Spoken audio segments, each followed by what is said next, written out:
Jeigu nepatinka Justas, Vidmantas, Gediminas iš jūsų aplinkos, kurie sukasi jūsų studijose, jūsų darbe, jūsų draugų rate, jūsų draugų rate, visuomeninėje aplinkoje ir jūs svajojate apie kažkokį tai Diego, kuris yra turtingas, krūtas, dvasingas ir psichologiškai pasikaustęs, greičiausiai, kad jūs darote žiaurią klaidą tame, kad kokioj aplinkoje esate, iš tos rinkitės, o ne bėgiokite paskui mistinį jautį lankoj.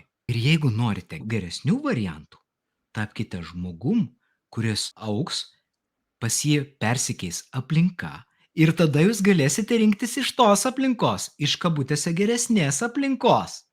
Ir ta pretenzija, oi, aplinkui mane tokie visokie prastokie vyrai. Kas tu tokia? Arba kas tu toks? Kokioje aplinkoje esi? Ten rinkis ir baik išsikalinėti.